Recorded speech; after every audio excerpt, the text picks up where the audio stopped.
Assalamualaikum warahmatullahi wabarakatuh. Waalaikumsalam warahmatullahi wabarakatuh.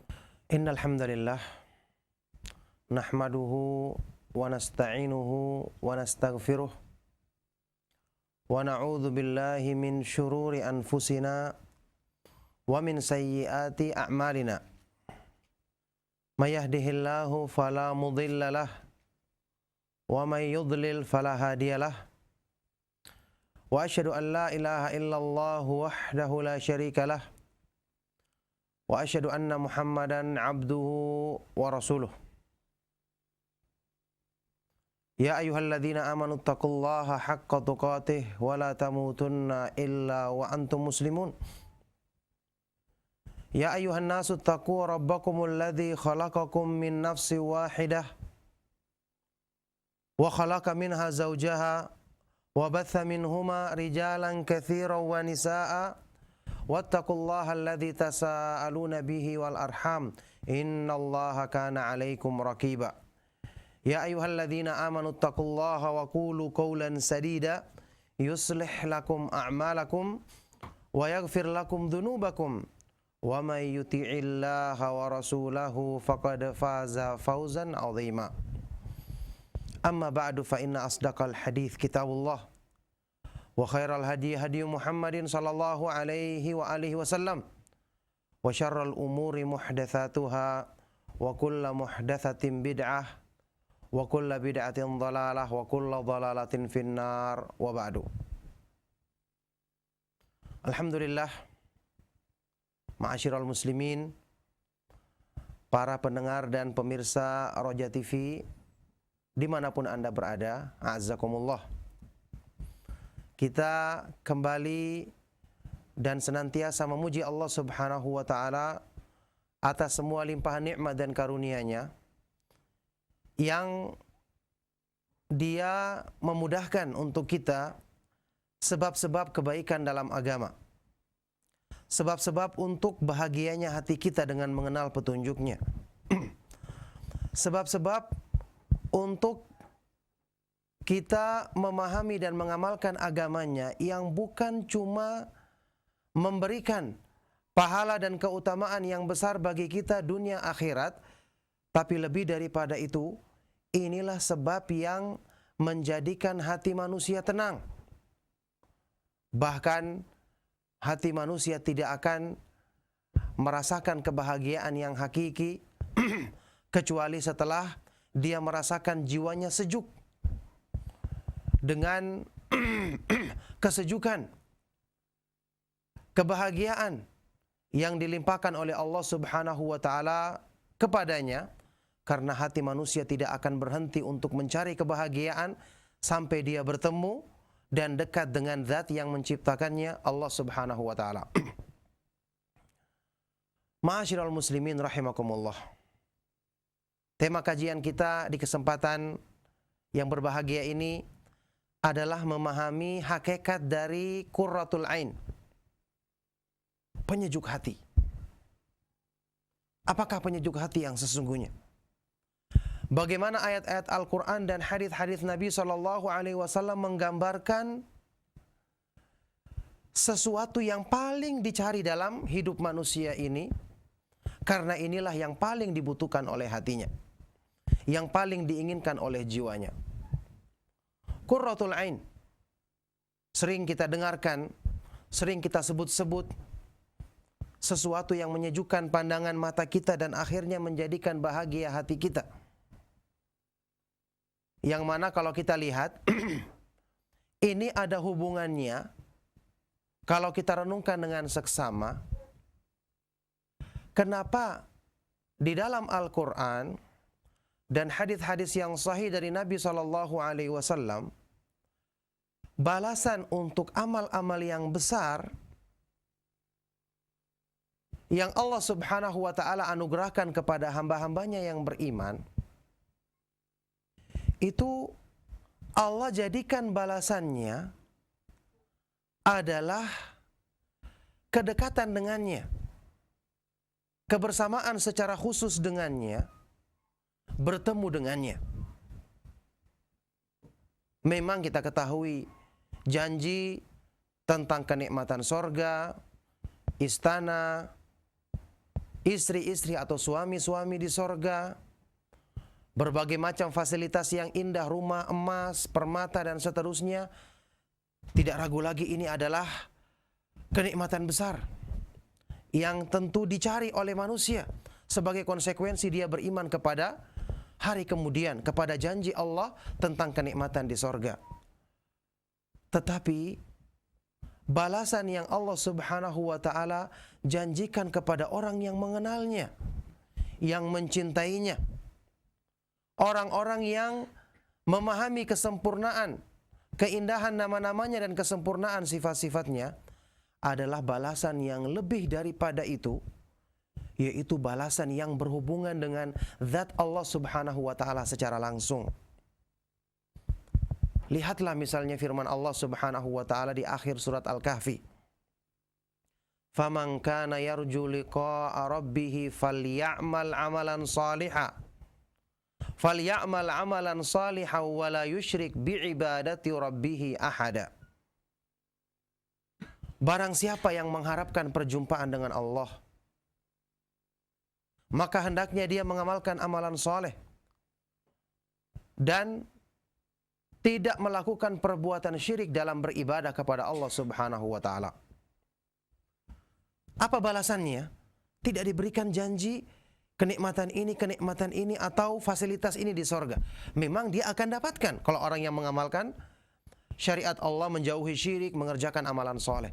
Tapi Allah berikan janji yang lebih tinggi, yang bagi orang-orang yang beriman ini adalah motivasi yang melebihi motivasi apapun. Barang siapa yang mengharapkan perjumpaan dengan Allah, berjumpa dengan Allah ini luar biasa bagi orang-orang yang mencintainya.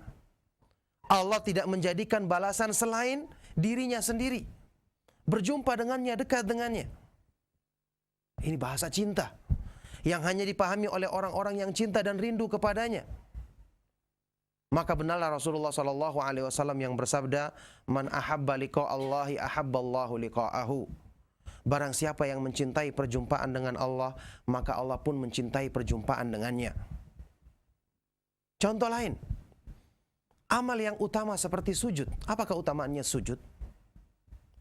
Disebutkan dalam hadis sahih riwayat Imam Muslim, Rasulullah SAW bersabda, "Aqrabu ma yakunul 'abdu min rabbih wa huwa sajidun fa'akthiru du'a.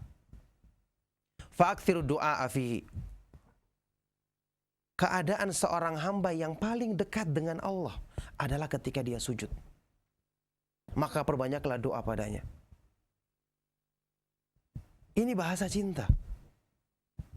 Orang yang sujud, merendahkan diri kepada Allah, Allah berikan keutamaan, kemuliaan untuknya dengan dijadikan dia sangat dekat kepada zat yang dicintainya, yang menjadi tujuan puncak dalam hatinya melebihi segala sesuatu yang ada di dunia ini. Luar biasa bagi orang yang mengenal Allah. Janji seperti ini sangat dekat dengan Allah, luar biasa. Coba lihat ayat-ayat tentang ma'iyatul khassah yang pernah kita kaji di pembahasan nama-nama dan sifat-sifat Allah. Ada kebersamaan khusus yang Allah sebutkan dalam ayat-ayat Al-Quran. Seperti innallaha ma'al ladzina taqaw wal ladzina hum muhsinun. Sesungguhnya Allah bersama orang-orang yang bertakwa dan orang-orang yang berbuat kebaikan. Banyak ayat-ayat yang semakna dengan ini. Kebersamaan yang khusus. Seperti ucapan dalam Al-Quran yang diucapkan oleh Nabi kita Nabi Muhammad SAW kepada sahabat yang mulia Abu Bakar As-Siddiq, "La tahzan innallaha ma'ana." Jangan kamu bersedih, sesungguhnya Allah bersama kita. Kebersamaan yang khusus, yang berarti taufik, penjagaan dalam segala kebaikan, perlindungan dari segala keburukan. Yang jelas kebersamaan yang khusus ini balasan yang melebihi balasan apapun. Sehingga Allah jadikan balasan tersebut untuk hamba-hambanya yang mulia, dan cukup ini menjadi motivasi besar bagi hati yang diisi dengan kecintaan kepada Allah Subhanahu wa ta'ala, yang memang kebahagiaan utamanya adalah ketika dekat dengan Allah, berjumpa dengan zat yang dicintainya, merasakan kebersamaan dan pengawasan yang khusus darinya. Oleh karena itu, ma'asyiral ikhwa wal akhwat fiddin azakumullah, kenapa tingkatan yang tertinggi yang dijadikan dalam Islam setelah tingkatan Islam kemudian iman adalah ihsan? Apa artinya ihsan? An ta'budallaha ka'annaka tarahu fa illam takun tarahu fa innahu yarak. Kata Rasulullah sallallahu alaihi wasallam dalam hadis riwayat Imam Muslim, kamu beribadah seolah-olah kamu melihatnya. Bagaimana orang yang cinta dengan sesuatu ketika melihatnya? Dia akan lupa kepada yang lain-lainnya. Ketika hati seseorang yang dipenuhi dengan cinta bertemu dengan kekasihnya, apa yang terjadi? Dia akan mengenyampingkan yang lainnya. Ini cinta kepada makhluk. Bagaimana cinta kepada Allah yang itu kebutuhan hati yang paling utama? Maka wajar dikatakan oleh Nabi SAW, yang paling tinggi itu ihsan adalah kamu beribadah seolah-olah melihatnya. Luar biasa orang yang beribadah seolah-olah melihat Allah, kalau hatinya dipenuhi dengan cinta, maka ini adalah puncak dari kekhusyuan. Dia tidak akan berpaling kepada yang lainnya. Dunia dan apapun yang menggoda akan menjadi rendah dengan sendirinya. Makanya balasan seperti ini, balasan yang luar biasa. An ta'budallaha ka'annaka tarahu fa illam takun tarahu fa innahu yarak. Kamu beribadah kepada Allah seolah-olah kamu melihatnya. Kalau kamu tidak melihatnya, maka sesungguhnya dia melihatmu. Merasakan pengawasan darinya. Luar biasa. Nah di sini ma'asyiral muslimin, ma'asyiral ikhwa wal akhwat fiddin azakumullah, kita perhatikan bahwa ketika balasan-balasan keutamaan ini Allah Subhanahu wa taala jadikan dalam amal-amal yang besar bagi hamba-hambanya yang mengenal dan mencintainya. Dengan inilah kita menyadari bahwa memang dalam berislam, beramal soleh, kita diharuskan untuk mengharapkan pahala darinya, mengharapkan balasan kenikmatan di sorga. Akan tetapi kalau kita renungkan dengan seksama, kenapa ayat-ayat Al-Quran didominasi kandungannya dengan penjelasan tentang keindahan Allah, kesempurnaan nama-nama dan sifatnya, lebih dari penjelasan tentang penyebutan kenikmatan yang ada di sorga, baik itu makan, minum, pernikahan, sungai, istana, emas, dan seterusnya. Berarti apa artinya? Apa maknanya? Berarti motivasi bagi jiwa manusia untuk lebih semangat dalam beramal memang didapatkan dengan janji kenikmatan di sorga. Kita akan menundukkan hawa nafsu. Kita bersabar meninggalkan yang haram, maka diberikan balasan, dapatkan kenikmatan tersebut dengan sempurna di akhirat nanti. Ini motivasi besar. Tetapi motivasi dengan mengenal Allah untuk menggerakkan hati manusia dalam kebaikan ini lebih besar dan lebih utama lagi. Makanya Al-Quran mayoritas isinya adalah penjelasan tentang keindahan nama-nama Allah dan kesempurnaan sifat-sifatnya. Syekhul Islam Ibnu Taimiyah rahimahullah ta'ala pernah mengungkapkan, Al-Qur'anu fihi min dzikri asma'illahi wa sifatihi wa af'alihi aktsaru mimma fihi min dzikril akli wa syurbi wan nikahi fil jannah. Wal ayatul mutadhamminatu li dzikril asma'i was sifati a'dhamu qadran min ayatil ma'ad. Di dalam Al-Qur'an penjelasan tentang nama-nama, sifat-sifat dan perbuatan-perbuatan Allah lebih banyak, lebih dominan dibandingkan penjelasan tentang makanan, minuman, pernikahan di sorga, kenikmatan di sorga. Bahkan kata beliau, ayat-ayat yang menjelaskan tentang nama-nama dan sifat-sifat Allah lebih mulia, lebih tinggi kedudukannya dibandingkan dengan ayat-ayat tentang sorga dan neraka. Lihat contohnya, ayat kursi. A'dhamu ayatin fi kitabillah, dalam hadis yang sahih. Ayat yang paling agung kedudukannya dalam Al-Quran, ayat kursi. Padahal ayat kursi dari awal sampai akhir tidak ada penjelasan tentang sorga. Tidak ada penjelasan tentang masalah hukum, yang ada murni tentang nama-nama dan sifat-sifat Allah Subhanahu wa taala. Surat Al-Ikhlas, innaha la ta'dilu thulutsal Qur'an, kata Nabi SAW, sebanding dengan sepertiga Al-Qur'an. Dari awal sampai akhir penjelasannya adalah tentang nama-nama dan sifat-sifat Allah. Tidak ada tentang sorga, tentang neraka, kenikmatan di sorga, dan tidak ada tentang masalah hukum bagi manusia, tapi murni isinya tentang nama-nama dan sifat-sifat Allah Subhanahu wa taala. Bahkan surat Al-Fatihah, yang merupakan surat yang paling agung dalam Al-Quran, setengah atau lebih isinya adalah tentang nama-nama dan sifat-sifat Allah Subhanahu wa taala. Jadi lihat bagaimana agungnya motivasi ini. Makanya di sini kita belajar untuk mengenal kebahagiaan hati kita yang sesungguhnya. Makanya saya bawakan materi kita di sini memahami qurratul ain. Al-Quran menyebutkan kata-kata qurratul ain, penyejuk hati, permata hati bagi manusia. Ini tujuannya adalah untuk menjadikan hamba-hamba itu dalam melaksanakan ketaatan kepada Allah, mereka benar-benar merasakan bahagia. Bahkan inilah kebahagiaan yang dicari-cari selama ini. Kalau Rasulullah SAW dalam hadis sahih riwayat Imam Ahmad, Al-Hakim, Ibnu Hibban, disahihkan oleh Ibnu Hibban, Al-Hakim, Al-Zahabi, Syekh Al-Albani rahimallahul jami', Rasulullah SAW pernah berdoa dalam sebuah doa yang panjang, yang doa ini juga beberapa waktu yang lalu saya pernah jelaskan di radio kesayangan kita, Radio Roja. Semoga Allah selalu menjaganya dalam kebaikan. Rasulullah SAW pernah berdoa, wa as'aluka na'iman la yanfadu wa qurrata ainin la tanqati'. Ya Allah, sesungguhnya aku memohon kepadamu kenikmatan yang tidak pernah habis. Kenikmatan yang benar-benar kenikmatan sesungguhnya. Wa qurrata ainin la tanqati', dan penyejuk hati yang tidak pernah terputus. Ini diminta oleh Rasulullah SAW. Makanya makna qurratul ain itu lebih dari sekedar sesuatu yang dicintai.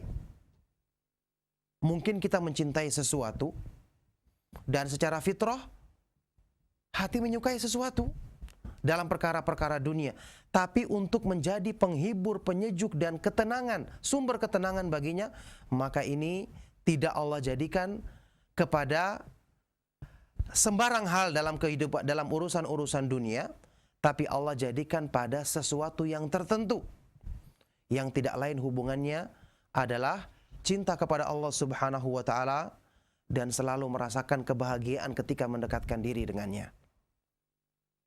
Nah, sekarang coba kita ulas penjelasan tentang qurratul ain yang disebutkan dalam beberapa ayat Al-Quran dan hadis-hadis Nabi SAW. Yang pertama, dalam hadis yang sahih riwayat Imam An-Nasa'i, Imam Ahmad dan lainnya, disahihkan oleh Syekh Al-Albani rahimahullah ta'ala, Rasulullah SAW pernah bersabda, hubbiba ilayya minad dunya an-nisa'u wat-tibu wa ju'ilat qurratu aini fis shalah. Dijadikan aku cinta dalam urusan-urusan dunia, perkara-perkara dunia, yaitu kepada, ini kata sabda Rasulullah SAW, kepada perempuan, maksudnya istri-istri beliau yang dihalalkan bagi beliau, dan minyak wangi, karena indah, minyak wangi disukai oleh tabiat manusia. Dijadikan aku cinta dalam perkara dunia dengan hal ini, tetapi penyejuk hatiku dijadikan ketika aku menunaikan sholat. Lihat betapa indahnya sabda Nabi SAW ini. Dia mencintai perkara-perkara dunia yang Allah bolehkan baginya, tapi kecintaannya itu tidak sampai mendominasi hatinya, sumber penyejuk bagi jiwanya, sumber ketenangan bagi hatinya. Karena itu hanya Allah jadikan dalam ibadah kepadanya. Salat adalah qurratul ain bagi orang-orang yang sempurna imannya, bagi orang-orang yang beriman dan mengenal Allah, mengenal keindahan nama-namanya, kesempurnaan sifat-sifatnya. Makanya dalam hadis ini Rasulullah SAW menggambarkan demikian, meskipun seperti kata Ibnu Qayyim rahimahullah ta'ala, ini berlaku untuk semua ibadah, bukan cuma sholat saja. Meskipun sholat yang paling nampak pengaruhnya dalam menyejukkan jiwa manusia, karena sholat adalah perjumpaan dengan Allah, berkomunikasi dengan Allah, bermunajat, berbisik-bisik dengannya. Rasulullah SAW bersabda, "Idza qama ahadukum ila sholati fa innahu yunaji rabbahu. Falyanzur ahadukum bima yunajih." Jika salah seorang dari kalian berdiri menunaikan salat, maka sesungguhnya dia sedang bermunajat, berbisik-bisik dengan Rabb-Nya. Maka hendaknya salah seorang dari kalian melihat bagaimana dia ketika bermunajat dengan Allah. Ini penyejuk hati. Makanya orang yang benar-benar menjadikan salat penyejuk hatinya, bisa dipastikan dia akan khusyuk.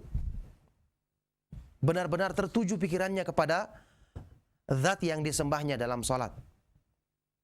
Dan inilah yang diterangkan oleh Imam Ibnu Katsir rahimahullah ta'ala, bahwa salat khusyuk inilah yang menjadikan atau yang menjadi qurratul ain bagi manusia ketika menunaikan salat. Jadi ternyata salat yang merupakan sumber penyejuk hati yang utama, itulah salat yang akan membawa manusia untuk khusyuk kepada Allah Subhanahu wa ta'ala. Dan pembahasan masalah ini telah pernah kita kaji dalam kajian yang juga saya bawakan tentang masalah meraih khusyuk dalam ibadah. Jadi intinya Rasulullah SAW menggambarkan di sini, ibadah itu hakikatnya adalah penyejuk jiwa manusia, penghibur bagi hatinya. Karena hati ini diciptakan oleh Allah dan dia yang menguasainya, maka dia tidak menjadikan penenang baginya, penghibur baginya, kecuali dengan syariatnya. Dengan manusia atau hati itu mengenal zat yang menciptakannya dan mendekatkan diri dengannya. Ala bidzikrillahi tatma'innul qulub. Ketahuilah dengan mengingat Allah, mengenal Allah Subhanahu wa ta'ala, hati manusia akan menjadi tenang. Jadi qurratul ain, penyejuk hati, yang tidak mungkin hati tenang tanpanya, tidak lain dia adalah ibadah kepada Allah Subhanahu wa ta'ala, yang landasannya adalah cinta kepada Allah, berharap, takut, bersandar kepadanya semata-mata, yang semua ini akan sempurna jika seorang hamba mengenal keindahan dan kesempurnaan nama-nama dan sifat-sifat Allah Subhanahu wa ta'ala. Benarlah ucapan Imam Ibnu Qayyim rahimahullah ta'ala yang mengatakan, akmalun nasi ubudiyatan al-muta'abbidu lillahi bijami'il asma'i was sifatil lati yattali'u alaihi al-bashar. Orang yang paling sempurna penghambaan dirinya kepada Allah adalah orang-orang yang beribadah kepada Allah dengan memahami kandungan nama-nama dan sifat-sifatnya yang mampu untuk dijangkau oleh pemahaman manusia. Luar biasa. Qurratul ain, penyejuk hati kita ternyata ada dalam ibadah kita. Dan ini merupakan kenyataan yang menggambarkan kepada kita bahwa ibadah itu kita tunaikan, memang kita harapkan pahala dan keutamaan. Tapi ternyata lebih dari itu, Allah Subhanahu wa ta'ala memuliakan hamba-hambanya yang beriman. Di dunia ini ketika mereka menunaikan ibadah, mereka telah merasakan sorga sebelum nanti bertemu dengan sorga yang sesungguhnya di akhirat nanti. Inilah sorga di dunia yang sesungguhnya. Inilah makna ucapan Ibnu Taimiyah rahimahullah ta'ala yang terkenal, inna fid dunya jannatan man lam yadkhulha la yadkhulu jannatal akhirah. Sesungguhnya di dunia ini ada sorga yang barang siapa belum masuk ke dalam sorga di dunia ini, dia tidak akan masuk ke dalam sorga di akhirat nanti. Ma'asyiral muslimin, para pendengar dan pemirsa Roja TV dimanapun Anda berada, a'azzakumullah. Makna qurratul ain yang kedua adalah yang disebutkan dalam firman Allah Subhanahu wa ta'ala surah As-Sajdah ayat ke-17. Allah Subhanahu wa ta'ala berfirman, "Fala ta'lamu nafsum ma ukhfiya lahum min qurrati a'yunin jazaa'an bima kanu ya'malun." Tidak ada satu diri pun yang mengetahui apa yang disembunyikan bagi mereka yang gaib, tidak nampak di hadapan mereka, berupa qurratu a'yun, penyejuk hati mereka, sebagai balasan dari apa yang mereka kerjakan di dunia. Apa arti qurratul a'yun dalam ayat ini? Diterangkan oleh para ulama ahli tafsir, maksudnya adalah kenikmatan di sorga. Kenikmatan di sorga. Orang yang beriman ketika mendengarkan janji Allah tentang kenikmatan di sorga, maka hatinya akan sejuk. Karena ini benar-benar kenikmatan atau penyejuk hati yang sesungguhnya. Lalu bagaimana hubungannya qurratul ain yang kedua ini dengan yang pertama tadi? Hubungannya jelas. Karena ternyata kenikmatan di sorga yang paling tinggi adalah kenikmatan memandang wajah Allah Subhanahu wa ta'ala. Artinya, hati manusia ketika di dunia, penyejuk jiwanya yang paling utama adalah ketika dia dekat dengan Allah, mengenalnya dan mencintainya. Maka di akhirat pun diberikan balasan yang setimpal. Kenikmatan yang paling dirasakan olehnya adalah ketika bertemu dan memandang wajah Allah Subhanahu wa ta'ala. Inilah perkara yang luar biasa yang disebutkan dalam hadis yang sahih. Penduduk sorga ketika mendapatkan kenikmatan ini langsung melupakan kenikmatan-kenikmatan yang ada di sorga. Rasulullah SAW bersabda dalam hadis yang panjang dari Suhaib Ibnu Sinan radhiyallahu taala anhu, Rasulullah SAW bersabda menggambarkan ketika penduduk sorga sedang menikmati kenikmatan di sorga yang tiada taranya. Qala, pada waktu itu, fayakshifu anil hijab, Allah menyingkap hijab yang menutupi wajahnya yang maha mulia. Fama u'tu syai'an ahabba ilaihim minan nadhari ila rabbihim azza wa jal.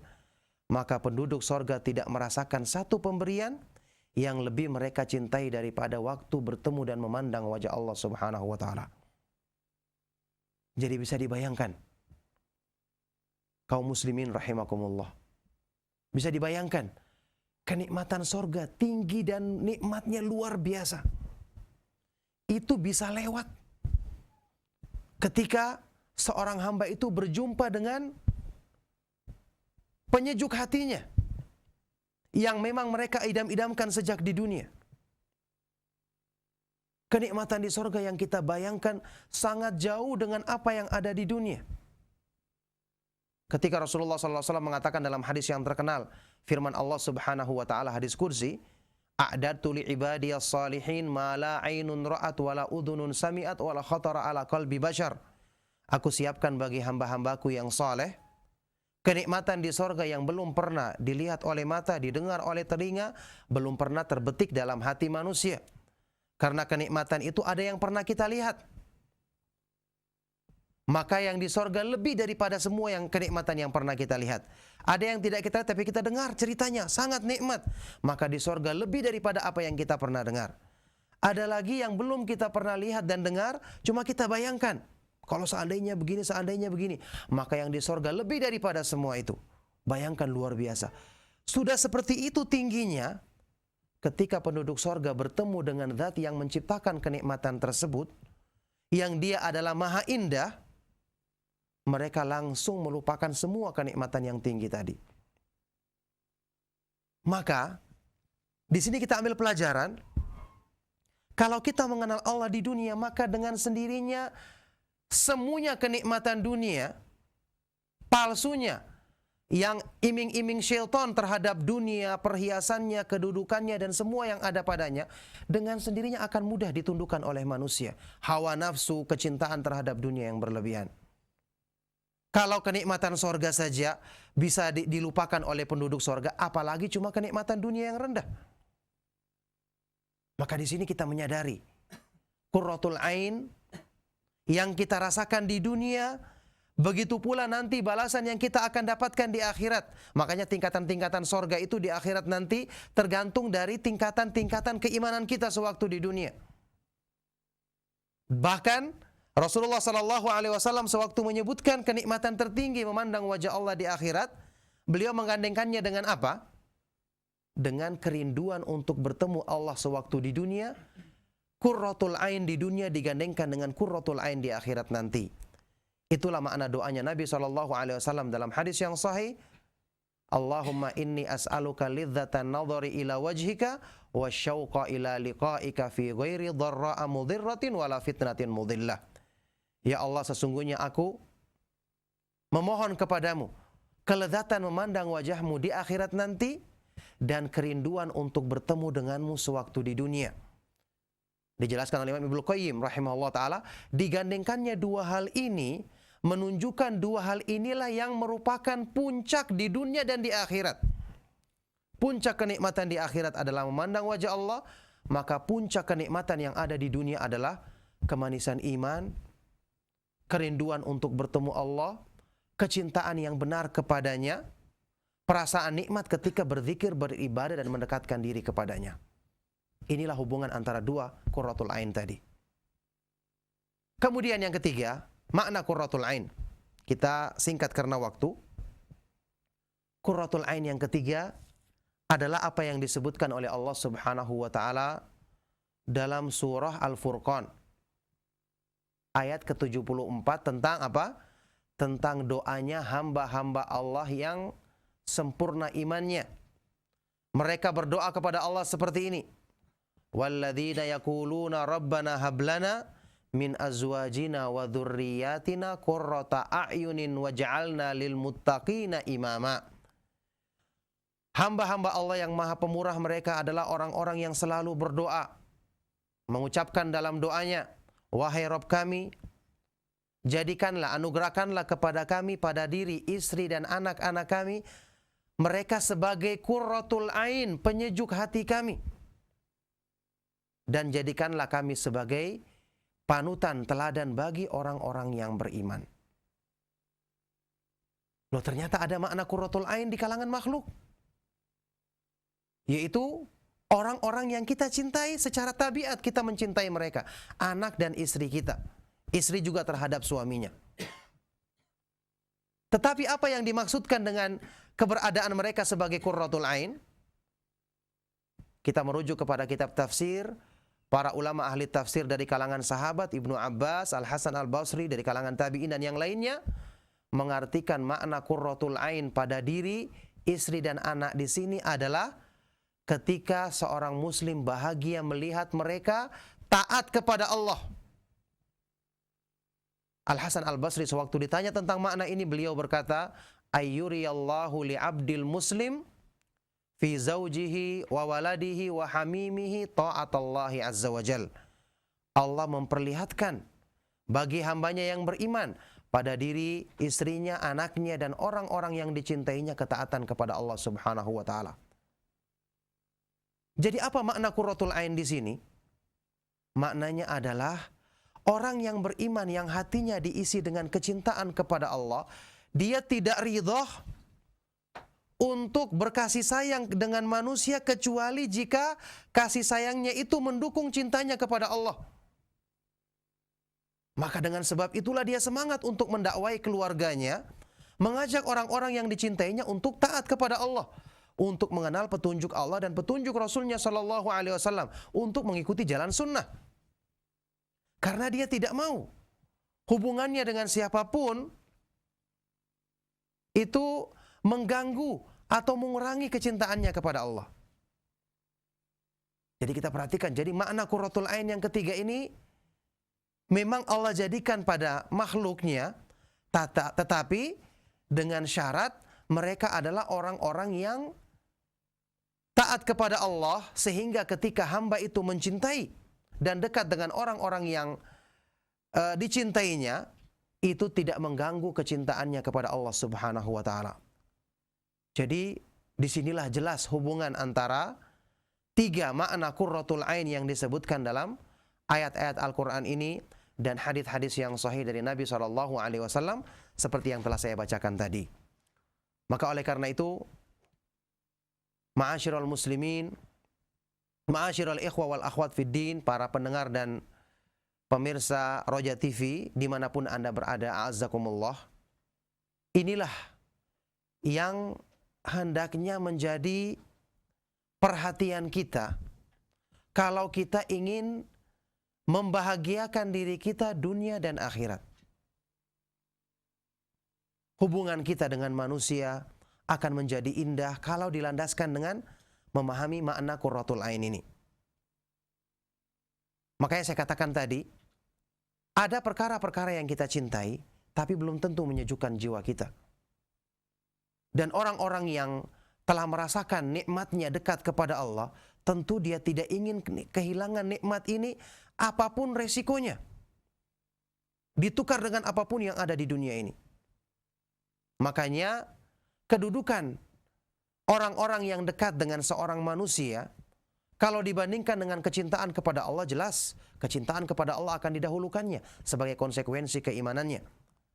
Lihatlah firman Allah Subhanahu wa taala di akhir surat Al-Mujadilah atau Al-Mujadalah, la tajidu qauman yu'minuna billahi wal yaumil akhir yuwadduna man haddallaha wa rasulahu walau kanu aba'ahum au abna'ahum au ikhwanahum au ashiratahum ulaika kataba fi qulubihimul imana wa ayyadahum biruhim min. Al-ayah. Kamu tidak akan mendapati satu kaum yang beriman kepada Allah dan hari kemudian dia itu saling mencintai, berkasih sayang dengan orang-orang yang menentang Allah dan Rasulnya, tidak taat kepada Allah dan Rasulnya, meskipun mereka itu adalah bapak-bapaknya sendiri, anak-anaknya sendiri, saudara-saudara kandungnya sendiri, atau anggota keluarganya sendiri. Karena qurratul ain yang pertama ini yang menjadi kesejukan hati yang utama. Maka segala sesuatu yang lainnya harus mengikuti makna qurratul ain yang pertama ini. Maka inilah keindahan yang sesungguhnya. Inilah penyejuk hati yang sebenarnya, yang selama ini dikejar oleh hati manusia, yang sekali lagi hati tidak akan merasakan kebahagiaan yang hakiki kecuali setelah menemukan kenikmatan ini, yang semoga Allah Subhanahu wa taala mudahkan kita dengan rahmat dan karunia-Nya, dan dengan kita mempelajari akidah yang benar berdasarkan pemahaman Ahlus Sunnah wal Jamaah, pemahaman para sahabat radhiyallahu taala anhum ajma'in, yang mereka lah orang-orang yang terdahulu dan telah merasakan makna qurratul ain ini yang terlihat nyata dalam gambaran hidup mereka, kisah dan biografi mereka, bahkan diabadikan dalam Al-Qur'an. Makna qurratul ain yang mereka rasakan ini, walakinnallaha habbaba ilaikumul imana wa zayyanahu fi qulubikum wa karraha ilaikumul kufra wal fusuqa wal isyan. Akan tetapi Allah Subhanahu wa taala menjadikan kalian cinta kepada keimanan, wahai para sahabat, dan menjadikan iman itu indah dalam hatimu sebagai penyejuk qurratul ain dalam jiwamu, dan Allah menjadikan kalian benci terhadap kekufuran, kefasikan, dan perbuatan maksiat. Inilah yang kita harapkan dengan memohon rahmat Allah Subhanahu wa taala, memohon kebaikan-kebaikannya untuk dianugerahkan kepada kita apa yang telah dianugerahkannya kepada hamba-hambanya yang beriman, yaitu para ulama salaf radhiyallahu taala anhum ajma'in. Semoga Allah Subhanahu wa taala senantiasa menjaga kita dalam kebaikan, memudahkan kita untuk memahami dan meraih kemuliaan-kemuliaan dalam agamanya, yang insyaallah Allah Subhanahu wa taala zat yang maha pemurah, yang akan memudahkan bagi hamba-hambanya yang beriman untuk meraih kedudukan-kedudukan tersebut dengan taufik dan kemudahan darinya. Semoga Allah Subhanahu wa taala menjadikan kajian kita kali ini bermanfaat. Mohon maaf atas segala kekurangan dan kesalahan. Sallallahu wasallam wa barak ala nabiyina Muhammadin wa ala alihi wa ashabihi wa man tabi'ahum bi ihsan ila yaumiddin wa akhiru da'wana anil hamdulillahi rabbil alamin. Nah, terima kasih. Jazakallah khairan wa barakallahu fiik atas materi dan tausiah yang Ustaz sampaikan di sore yang berbahagia ini. Demikian saudaraku seiman, penjelasan yang Ustaz sampaikan terkait bagaimana memahami qurratul a'yun. Semoga bermanfaat dan kita bisa pahami. Kemudian ikhwatul Islam, kita buka sesi tanya jawab karena waktu yang tersisa untuk sesi tanya jawab untuk sore hari ini beberapa menit ke depan hingga kumandang adzan salat maghrib, maka kami langsung saja terima dan akan angkat pertanyaan yang datang dari pendengar melalui pesan atau dari telepon terlebih dahulu di 0218236543. Baik, kami coba angkat. Iya. Assalamualaikum. Waalaikumsalam. Ya, silakan, dengan siapa, dari mana Ibu? Salam. Waalaikumsalam. Silakan, dari mana Ibu? Dari Sukabumi. Iya, baik, silakan. Ibu Nung. Silakan Ibu Nung. Assalamualaikum Pak Ustadz. Waalaikumsalam Waalaikumsalam warahmatullahi wabarakatuh. Begini Pak Ustadz, tadi kan mengenai sholat ya. Iya. Saya ingin menanyakan, jika seseorang melakukan dosa, tapi dia tidak merasakan, tidak mengaku itu dosa gitu, tidak melakukan. Sebetulnya begini Pak Ustadz, Allah mengharamkan satu perbuatan, Iya. tapi dia itu tidak mengakui bahwa itu haram. Contohnya seperti gini Pak Ustadz, perempuan jika istri sudah ditalak tiga oleh suaminya, dinikahkan dengan laki-laki lain untuk muhalil. Untuk muhalil. Iya, betul. Tapi tidak melakukan hubungan suami istri gitu. Istri. Lalu tanpa ada idah dulu, setelah cerai langsung menikah lagi dengan mantan suaminya. Nah, ini kan termasuk haram. Iya, betul. Iya. Haram. Nah, tapi dia tuh melakukan sholatnya rajin, Ustaz. Iya. Awal waktu, pokoknya sholat itu dipentingkan gitu. Baik. Mungkin itu saja Ibu. Terima kasih. Jadi ini diterima nggak amal ibadah gitu, Ustaz? Baik Bu. Terima kasih Ibu atas interaksi Ibu. Terima kasih Pak Ustaz atas Assalamualaikum. Waalaikumsalam warahmatullahi wabarakatuh. Silakan. Iya, barakallahu fiik. Pertanyaan yang sangat bermanfaat ya dari Ibu ini. Semoga Allah Subhanahu wa taala senantiasa menjaga beliau dan keluarganya dalam kebaikan. Ya, mengenai pertanyaan tadi, hubungannya dengan seorang yang berbuat kesalahan atau maksiat, kemudian dia malah tidak menganggap itu keburukan, ya, atau dia tetap lakukan padahal dia juga rajin sholat, rajin beribadah, apakah diterima? Maka kita katakan selama dia muslim diterima ibadahnya. Tentu saja perbuatan maksiat yang dilakukannya tadi adalah kesalahan yang seharusnya dia tinggalkan, dan seharusnya ibu yang mengetahui menasihati dia bahwa itu adalah kesalahan, bawakan kepadanya dalil yang menyebutkan tentang tercelanya perbuatan tadi, muhallil, ya, dan bagaimana ketentuan seorang istri yang telah ditalak 3, yang harusnya dia nikah benar dulu dengan orang dan berhubungan dulu suami istri, baru kalau diceraikan, itu pun diceraikannya ya bukan karena pertimbangan untuk kembali kepada suami yang pertama, supaya tidak terjadi yang namanya muhallil, ya, dia sebagai penghalal saja untuk kembali kepada suaminya yang awal. Ini dinasihati dan diberitahu bahwasanya agama Islam itu akan seharusnya menjadi sebab sholat yang kita lakukan mencegah dari perbuatan yang keji dan mungkar, sebagaimana hikmah sholat yang disebutkan dalam Al-Quran, inna sholata tanha anil fahsya'i wal munkar. Sesungguhnya sholat itu mencegah dari perbuatan keji dan mungkar. Jadi diterima sholatnya, tetapi dia berdosa, dan tentu ini menunjukkan kepada kita bahwa ibadahnya itu tidak sempurna dalam memberikan manfaat kebaikan bagi dirinya.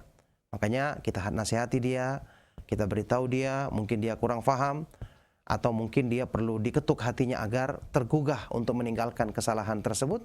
Maka kalau dia adalah orang yang dekat dengan kita atau kita kenal, anggota keluarga kita, maka sangat merupakan kebaikan besar kalau kita berusaha untuk mencegahnya dari perbuatan buruk tersebut. Semoga ini menjadi sebab kita mendapatkan kemuliaan di sisi Allah Subhanahu wa taala. Nah, terima kasih jazakallah khairan. Demikian untuk Ibu Nung di Sukabumi. Kami angkat penelpon yang kedua, sudah ada Bapak Sugianto di Kalimantan Selatan. Silakan Pak. Halo.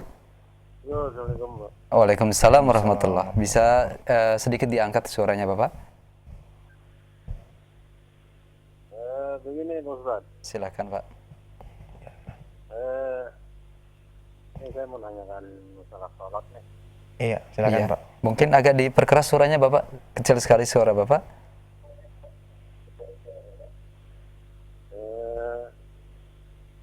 masalah sholat berjemaah itu Pak. Iya. Kalau habis sholat berjemaah itu kan imamnya itu yang menurut sunnah Nabi Iya. orang menghadap imam sama menghadap makmum Iya. Betul. menyamping itu. Iya, kemudian pertanyaan Bapak? Ya, itu aja Pak, apa yang mana yang lebih Iya. Iya. Baik Pak. Iya, terima kasih Bapak Sugianto atas interaksi Bapak. Nah, iya silakan Ustaz. Iya, yang disebutkan dalam sunnah Nabi Shallallahu Alaihi Wasallam ketika beliau setelah salam ya beristighfar sebentar, setelah itu beliau langsung menghadap ke arah makmum dan menyelesaikan zikirnya Shallallahu Alaihi Wasallam dengan berhadapan dengan menghadapkan ke makmum. Jadi beliau itu memutar badannya ke kanan, ke arah kanan, kemudian menghadapkan diri ke makmum.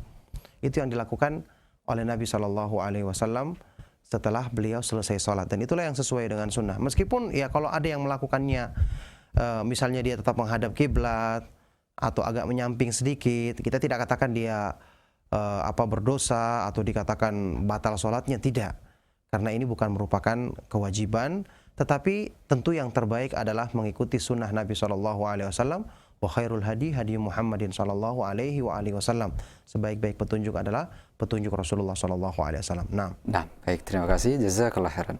Kami angkat untuk penelpon ketiga, sudah ada Ibu Tati di Bengkulu. Silakan Ibu Tati. Assalamualaikum Ustaz. Waalaikumsalam warahmatullahi wabarakatuh. Saya Silakan. mau bertanya tentang surat Al-Anfal ayat 24 Ustaz. iya. Dan ketahuilah bahwa sesungguhnya Allah membatasi antara manusia dengan hatinya. Iya. Itu saya mau penjelasannya Ustaz. Iya. Baik, Ibu terima kasih. Ustaz. Assalamualaikum. Waalaikumsalam warahmatullahi wabarakatuh. Nah, silakan. Iya, maknanya ayat tersebut wa'lamu annallaha yahulu bainal mar'i wa qalbih, ketahuilah bahwasanya Allah Subhanahu wa taala dialah yang membatasi atau menghalangi manusia dari hatinya. Maksudnya, hati manusia itu tidak bisa digerakkan dan dirubah kecuali oleh Allah Subhanahu wa taala, karena Dia yang menguasai hati manusia. Rasulullah sallallahu alaihi wasallam bersabda, "Inna quluba bani Adam kullaha baina isba'aini min asabi'ir rahman kaqalbin wahidin yusarrifuhu haitsu yasha." Sesungguhnya hati manusia semuanya terletak di antara dua jari dari jari-jarinya Allah Ar-Rahman, seperti hati yang satu yang Allah bolak-balikan sesuai dengan kehendaknya. Jadi hati manusia Allah Subhanahu wa taala yang menguasainya. Adapun makna ayat ini kalau dihubungkan dengan awal ayat, ya ayyuhalladzina amanu stajibu lillahi walir rasuli idza da'akum lima yuhyikum. Wahai manusia, penuhilah seruan Allah dan seruan Rasulnya yang mengajakmu kepada apa-apa yang memberikan kehidupan yang baik bagimu. Apa hubungannya dengan ayat selanjutnya tadi? Ketahuilah Allah yang membatasi manusia dengan hatinya. Ibnu Qayyim rahimahullah ta'ala menyebutkan ada dua makna dari kalangan para ulama. Yang pertama, Allah Subhanahu wa ta'ala yang membatasi manusia dari hatinya. Artinya, ayat tadi itu berupa ancaman. Barang siapa yang diajak untuk memenuhi seruan Allah dan Rasulnya, tapi dia enggan, maka jangan dia merasa aman akan kemungkinan ditutup hatinya, dihalangi hatinya untuk menerima kebenaran. Setelah itu karena dia sendiri yang menolaknya dari awal. Sehingga setelah itu selama-lamanya kebenaran tidak akan masuk dalam hatinya. Ini makna yang pertama. Makna yang kedua, tadi makna yang pertama ini makna yang disebutkan oleh jumhur ya, mayoritas ahlu tafsir. Makna yang kedua adalah bahwa hakikat daripada istijabah memenuhi seruan Allah terdapat dalam hati. Makanya Allah Maha mengetahui kalau hamba itu cuma zahirnya saja yang kelihatan mengikuti tapi hatinya menyimpang. Ini Allah Maha mengetahui. Ini juga memberikan pengertian kepada kita bahwasanya Allah Subhanahu wa taala Maha tahu apa yang tersembunyi dalam hati manusia, yang dengan itu hendaknya mereka hati-hati. Bisa jadi dengan dia menyembunyikan sesuatu dalam hatinya itu menjadi sebab Allah Subhanahu wa taala mencabut hidayah dari dirinya, naudzubillahi min dzalik. Itu secara ringkas makna dari ayat tersebut berdasarkan keterangan para ulama. Naam. Baik, terima kasih jazakallahu khairan. Demikian untuk Ibu Tati di Bengkulu.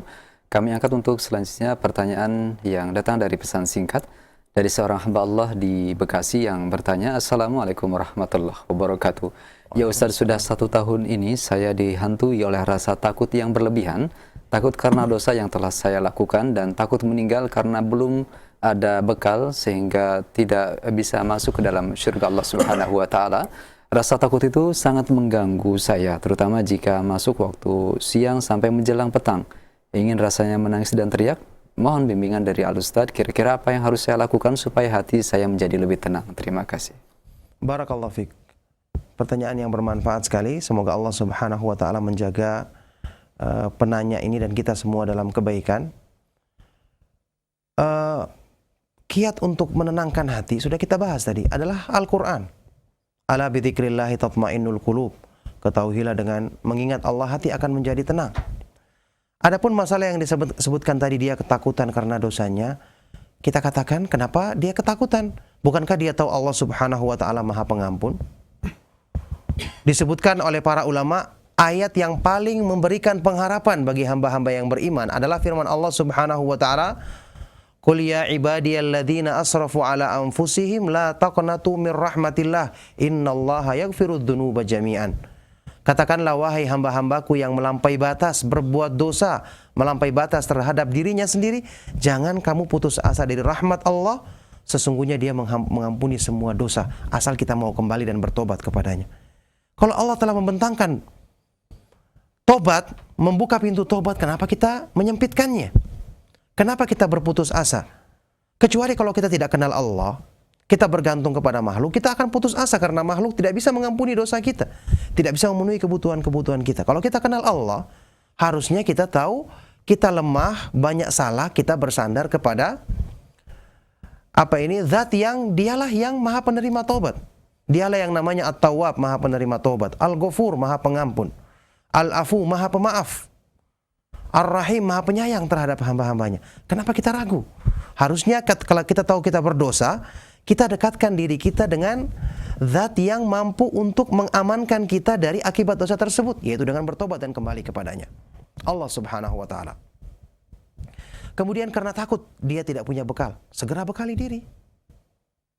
Ketakutan yang dirasakan oleh seorang hamba itu akan menjadi benar jika tidak membawa dia untuk putus asa dan membuat dia menyadari bahwa tidak ada yang bisa menyelamatkannya dari ketakutannya kecuali dengan kembali kepada Allah. Disinilah bedanya ketakutan kepada makhluk dan ketakutan kepada Allah.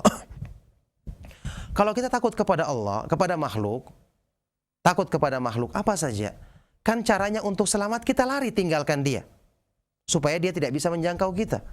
Tapi kalau Allah, bagaimana kita lari darinya? Dunia ini miliknya. Kemana kita akan pergi? Kemanapun kita pergi, dia maha kuasa untuk menjangkau, memberikan apapun yang dikehendakinya kepada kita. Makanya ketakutan kepada Allah harusnya menyadarkan kita tidak mungkin selamat kecuali dengan kembali kepadanya. Semakin dekat dengannya, ini yang akan menjadikan kita aman dari ketakutan tersebut, karena kita dekat dengan zat yang maha kuasa atas segala sesuatu yang ada di alam semesta ini. Maka demikianlah caranya, berdoa kepada Allah, dekatkan diri kepada Allah, dan berusaha untuk memohon ampun, memohon sebab-sebab rahmatnya, karena dia yang telah mengatakan tentang dirinya dalam Al-Quran, kataba rabbukum ala nafsihir rahmah. Allah Subhanahu wa ta'ala menetapkan bagi dirinya sifat rahmat, kasih sayang terhadap hamba-hambanya, apalagi orang-orang yang beriman. Nah. Baik, terima kasih, jazakallah khairan. Untuk selanjutnya masih dari pesan singkat, ada pertanyaan dari pendengar kita, Bapak atau Ibu Asri H di Belopa, Sulawesi Selatan. Assalamualaikum warahmatullahi wabarakatuh. Ustadz, bagaimanakah menurut Islam dengan amal perbuatan kebaikan yang dilakukan oleh orang-orang kafir selama di dunia? Apakah mendapatkan perhitungan dan balasan dari Allah Subhanahu wa taala di akhirat kelak? Terima kasih, Ustadz. Apa tadi? Amal-amal kebaikan. Amal kebaikan waktu di dunia oleh orang-orang kafir. Iya. Di akhirat nanti jelas mereka tidak dapat balasan kebaikan sedikit pun karena mereka kafir. Mereka kafir, dan kekafirannya menjadikan gugur, karena kebaikan itu akan mendapatkan balasan pahala kalau orang itu punya iman. Tetapi diterangkan oleh sebagian dari para ulama, mereka mungkin mendapatkan balasan kebaikan tapi dalam urusan-urusan dunia saja.